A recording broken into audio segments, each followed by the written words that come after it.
My friend said women only want tall, hot guys, so I told him he's single because he's bitter, boring, and blames everyone else, and now he thinks I betrayed him. Posted by you/special at 2872. Yes, this is a long post, but it's a long story, hear me out. My friend, who I'll refer to as Nathan, 25M, has had horrible luck with women for a very long time. He does have a bright future ahead of him, though, in regard to his career. He just graduated college last year and is currently in law school. However, he's been homeschooled his whole life and does all his college courses and law school online, not in person, which leads me to this next point. He's never had a girlfriend, never been on a successful date, is still a virgin, and low-key doesn't have many friends in general either, so his social skills are really underdeveloped. His only real socialization was with older people, parents, grandparents, fellow elderly people, and me. We met through family friends, so he was kind of raised very sheltered and doesn't have anything in common with anyone his own age, let alone women his own age. To top that all off, he's been nothing but super focused on school and being the best student he can be, so grades were his number one priority during his developmental years. There isn't anything wrong with that, however, he never took a break to live life or have any real experiences. Nathan has had multiple girls his family introduced him to starting in 2021 up to now, and they've been trying to get them to give him a chance, but they end up just not liking him. I really hate to not be on his side and support him through his constant rejections from multiple girls, but it's gotten to a point where all these girls have the same complaints about him. Nathan's about 5 feet 2 inches and, body-wise, very skinny/petite built. He is also starting to bald and has no bodily strength whatsoever. He starts shaking just from holding a grocery bag. I hate to sound rude, but the truth is the truth. He is built like a little girl and has the hairline of a father of 3. While I understand height can't be changed, and not necessarily his hair either, he can at least start working out and possibly add some weight/muscle to give him some manly appearance. So I mentioned him doing this with me in general conversation. Whenever I go to the gym, I tell him to come join me as a hobby or just to be my gym buddy. He declined numerous times, and the one time he did go, he struggled lifting a 10 pounds weight, so he stopped going. Okay, whatever. The way Nathan dresses is very grandpa vibes, tucks in shirt, dress pants/slacks and dress shirts on an ordinary day, etc. I asked him why he doesn't dress more comfortably every day, like a jogging outfit, a hoodie, some jeans/sweats, and that he should wear sneakers instead of Freddie Benson dress shoes every day. He doesn't think anything's wrong with how he dresses, and he wants to look professional since he's going to be an upcoming lawyer. I explained to him that lawyers dress in suits and ties, not tucked in button-up flannels. And they also don't dress like that every day either, just when they're on the job. Sadly, he wasn't having it. Then it finally hit me, it's his damn personality, or the lack of it. See, I'm not trying to talk down on him, but if we're going by objective reality, he has the personality of a brick. I've seen with my own 2 eyes how he talks to girls, how he acts on dates, etc. He cannot make a conversation to save his life. He is not funny either and has zero charisma. He's a literal mute on all double dates and one-on-one dates he's been on, and it's so painfully awkward to watch. It's not like the girls aren't trying either. I've managed to get him dates, however, they go nowhere due to his sheer lack of confidence, personality, or interest. When he talks to a woman, it's like all he knows how to talk about is just school. And if it's not school, it's just radio silence. Or some stuff that only boomers would understand or care about. I've also noticed how every time he and I go out somewhere, and I'm not sure if it's due to his size, he is scared and flinches whenever people walk past us. He's always afraid that doing anything or going anywhere fun or interesting is too wild or dangerous for him, i.e., concerts, bars, amusement parks, etc. So I did it. He whined and whined, kept being full of bitterness, complaints, and negativity, talking bad about women and saying they never want good men, they only want players or good-looking tall guys. So I ended up telling him straight out that the reason he doesn't get anywhere with girls is because he's a dork. I told him I don't care if he's a dork since I'm not the one dating him, but that girls crave excitement, fun, or at least someone they can talk to about anything or have fun experiences with, etc. I told him he refuses to change anything physically about himself, and to top it all off, he won't even make himself at least interesting or fun to be around, and he is completely dull. That is why he can't pull or keep. He then got mad at me and accused me of picking on him and making fun of him, and that I'm holding his life circumstances against him, no public schooling/socialization, to which I told him I am not and I wish I were just saying nonsense, I am telling him the truth. I explained to him that his lack of social skills and appearance isn't necessarily his fault. However, if someone's giving you advice on what's stopping you from getting where you want to be and how to change it, you should take that advice and quit complaining and just thinking everyone should accept you as you are, because newsflash, we all have flaws. I told him that if he wants to get somewhere with girls and not have constant competition, then he needs to have something to make up for it. There are plenty of lawyers and future lawyers in the world, and simply saying I graduated college isn't going to make somebody have a connection or attraction to you. He told me I'm jealous that he's getting somewhere in his life academically, and that other girls are the problem for not seeing his worth and future success, and that if that's not enough for them to be with him, then they're the ones not good enough for him. I have not talked to him since then, and I refuse to associate with someone who thinks I'm jealous of them for giving them constructive criticism about a problem they constantly complain about. My dad is saying I'm right, but also that it's probably an insecurity on his part and I should apologize and try not to be too hard on him. I feel like I shouldn't be friends with somebody who can't ever see what's wrong with them or accept their flaws without crying about it and blaming others, though, because that's just plain toxic to me. Am I the jerk for being brutally honest with my friend about why women don't like him? Top/relevant comments.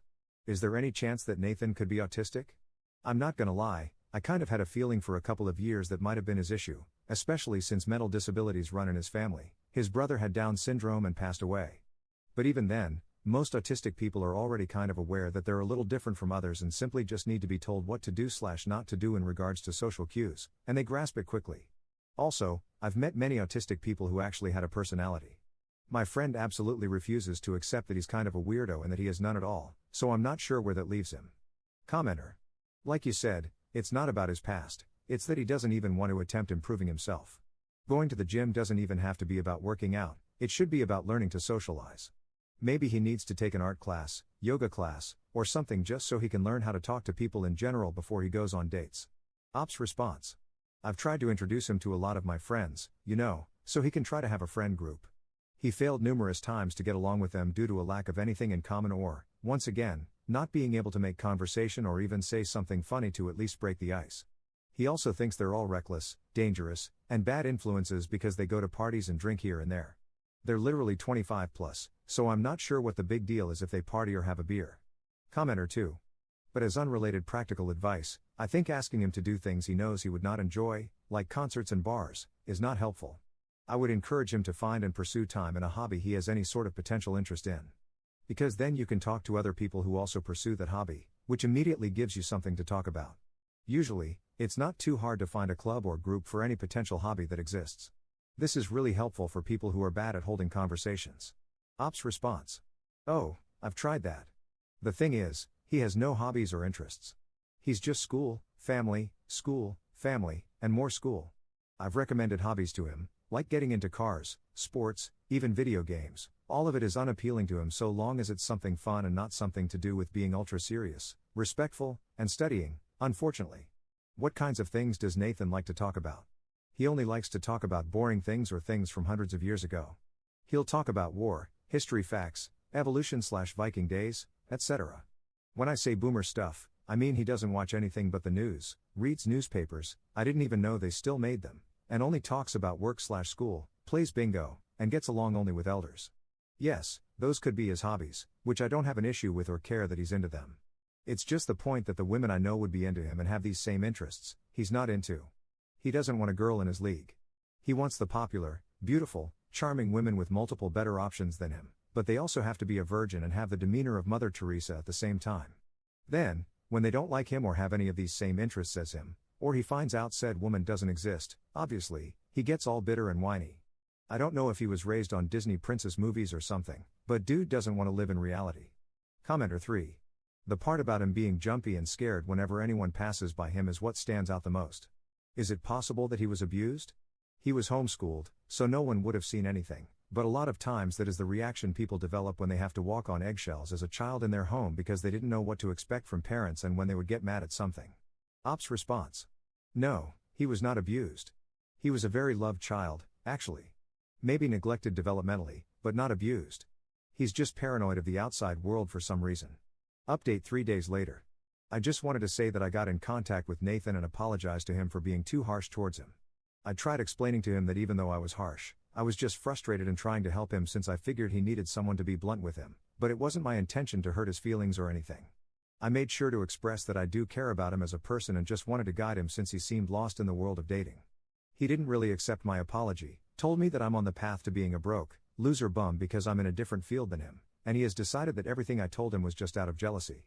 He said, and I quote, he is owed the highest form of respect for being a good man who is a future legal representative, and since I wasn't giving him that, we should stop being friends. He also attempted to tell me that I should watch out for disrespecting him because in the future my life will be in his hands and he'll have the power to put me in jail. I assured him that jealousy and the highest form of respect definitely weren't the case lol, but if that's how he feels, then so be it. At least I know I tried and did my part. I also wanted to answer some questions I saw people leave under the original post for some clarity. Yes, he is 5 feet 2 inches. Yes, he is very skinny and small. Every physical attribute I've mentioned and described is real. Some people thought I was over-exaggerating or just straight up lying, but I am not. For those asking how he is doing college/law school online, he was studying online classes at the University of Florida. As for law school, I know which one he is attending, but I won't say for privacy purposes. As for why he's been doing nothing but home/online his whole life, it's because his parents are really overprotective of him. They were constantly worried about school shootings, kidnappers, etc., even to this day. For those asking if his family is religious, yes, they are. However, mine is too, and so are many others. This has not stopped anyone from growing into a different or better person, nor has it caused me or anyone I know, besides Nathan, to have a one-track mind. For those asking if he is autistic, he isn't diagnosed, so I don't want to say yes, but does he exhibit signs of severe autism? Yes he does. The lack of social/self-awareness was a clear sign for me, but I don't want to label him that if I'm wrong. For those who mentioned how he plans to be a lawyer with no talking/social skills, I mentioned this to him during our last conversation. I told him to forget about women, and politely explained that he also needs to improve his communication and social skills if he plans to be a lawyer, because without that he isn't going to make it very far. He told me he's got it all figured out, and as long as he gets that degree, that's all he needs to be ultra successful in law. I told him that's not how it works, and you quite literally have to be slightly manipulative and convincing in order to make a name for yourself, because what good is your degree if you suck at actually performing your job? He once again tried to tell me that I'm jealous and don't know what I'm talking about. So yeah, after all that, I've accepted that our friendship is over, and I'm not sure where he's going to land in the future, whether in regards to romantic relationships or his actual career. I was also the only friend he had, so I do wish him the best and hope life doesn't humble him to the point of no return. I don't think he's a bad person, just out of touch with reality, and I hope that doesn't backfire too harshly on him. Top/relevant comments. Commenter. In the original post, you mentioned that he had a disabled sibling who died young. Your former friend isn't necessarily autistic. His parents coped with the pain of one child dying by isolating their remaining child for safety. They kept him away from life experiences and developing social skills by never putting him in situations where he was forced to learn to interact with other people. He's wildly ignorant as a result, and arrogant in his ignorance. This is developmentally normal for a young teenager. Just how old was he when his brother died? If you have the mental bandwidth, keep a line of communication open. If and when he realizes that he's been neglected, he may reach out to you. You don't have to put up with any BS, but if he's honestly gotten to that point, a kind word or two could be part of how he develops. Ops response. He only died a year ago. Not long enough to shield Nathan from the world. They've been doing this. Commenter 2. Man, he's going to have a rude awakening once he starts working. His parents really set him up for failure.